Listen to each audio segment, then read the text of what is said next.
Welcome to Cooking with Al. Today I'm going to show you how to make my version of cottage pie.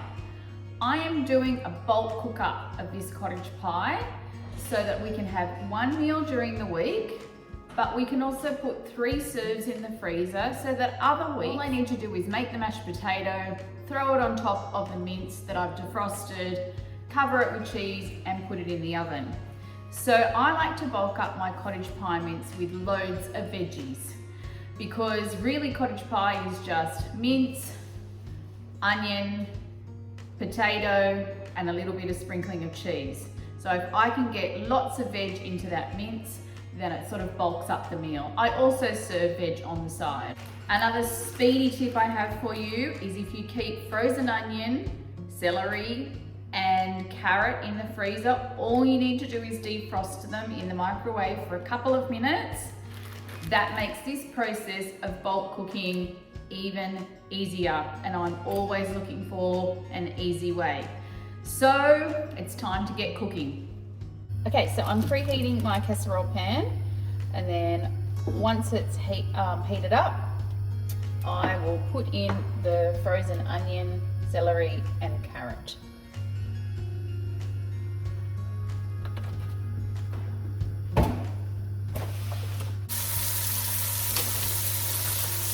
I also added a bag of frozen zucchini.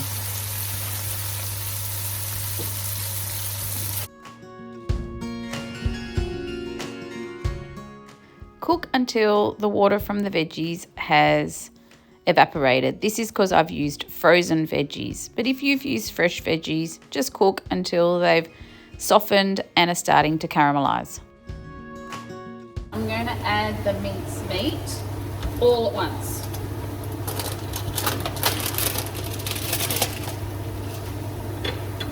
Push the veggies aside.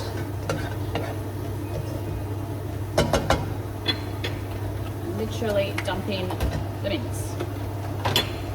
I've still got the pan on high heat. Push that down. And I'm going to add the other kilo of mince.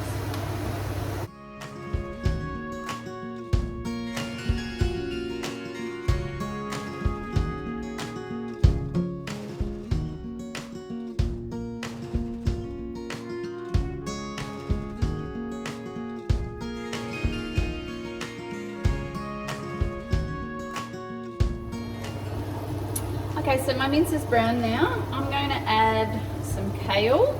You can add spinach as well. It's just about getting as much veg into this mince mix as you can. So if your family likes other veg, feel free to add it. I do quite like the flakes of and the speckles of green that the kale and spinach give.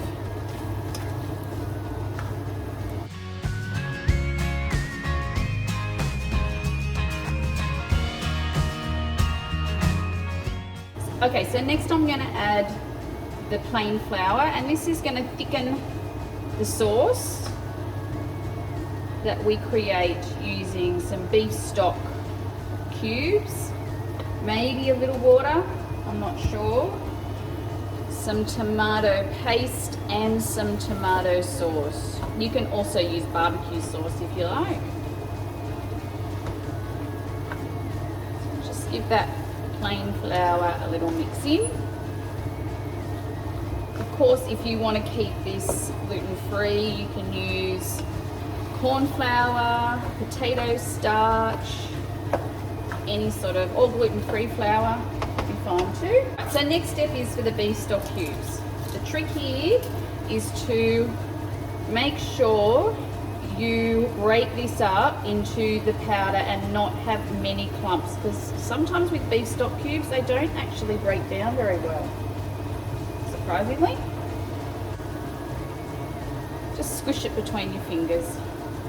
Give it a mix. If it starts to catch on the bottom, that's fine.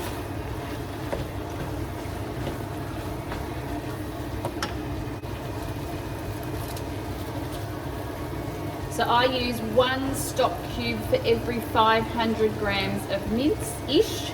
I always taste it during the cooking, and if I need to add more stock cubes, I'll just add it, throw another half of one in at a time till I've got the right flavour.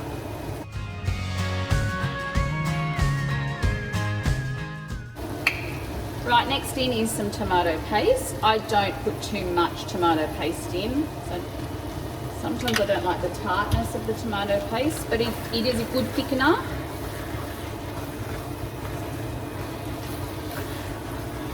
You don't have to use tomato paste if you don't want to, or you can't buy gluten-free tomato paste.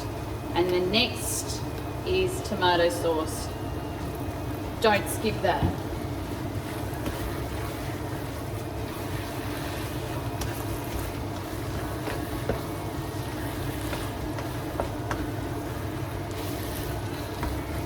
Right now I'm just going to add some water.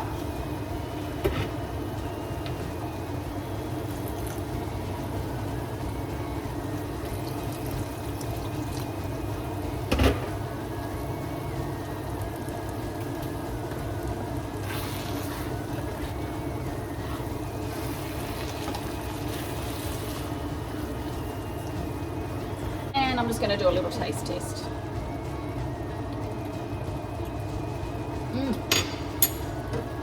Really good. Does need some salt.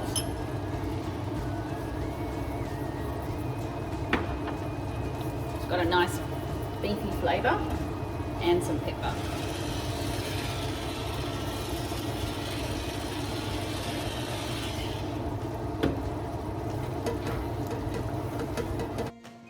Allow the mince to cook on the stovetop for about 20 minutes.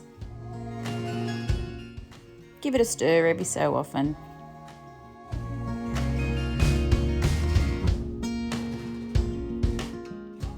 Okay, that's done. Now let's serve it into the containers. Okay, so we're ready to serve up. I have 4 containers here, 3 of which are going into the freezer. I have labelled them cottage pie mince, so I know exactly what they are when I see them in the freezer drawer.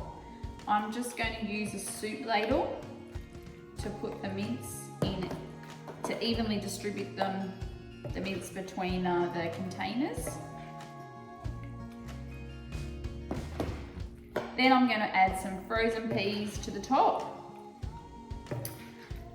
And the other thing you could do as well is add some curry powder.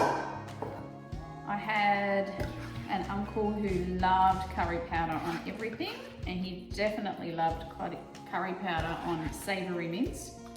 I feel like cottage pie is a form of savoury mince. So I'm actually going to put curry powder in the one we're going to have this week.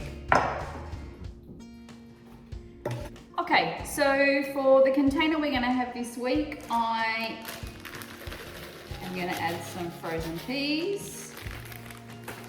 Then I'm going to add a little bit of curry powder. If you've noticed, it's not full to the top because I need to leave room for the potato, the mashed potato to sit on top. And you know, you do like a good bit of mashed potato, and then of course you sprinkle it with cheese on top. Put it in the oven, and then for the last 5 minutes, put the grill on. I put the fan grill on so that the cheese gets nice and browned on top. All right, so there you go. I'm just showing you, that's sort of like 3/4 of the way up the casserole dish. It's my version of veggie loaded cottage pie, yet to be completed, so I will see you back here during the week. Okay, now onto the mashed potato. Peel and chop about 5 or 6 potatoes. Put them in a pot of salted water and boil them until they are super soft.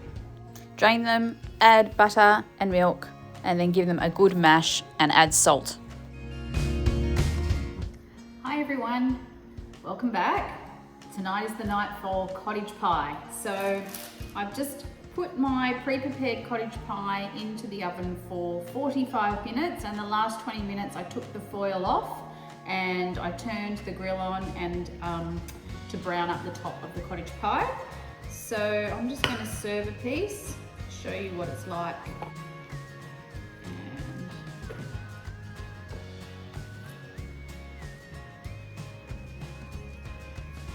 And oh yum, that looks delicious. There you go. That's what the cottage pie looks like. And I'll just grab a little bit of meat, potato.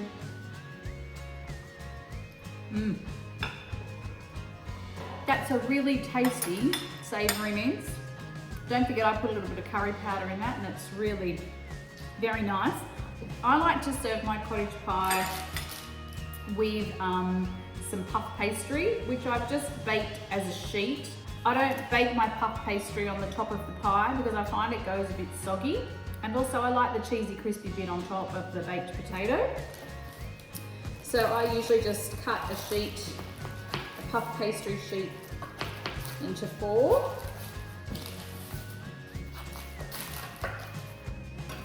And then just lay it on the side. And that way you get the best of both worlds, a cheesy potatoey top and a nice bit of puff pastry. Well, I really hope you give this one a go. It's super easy and I hope you enjoy.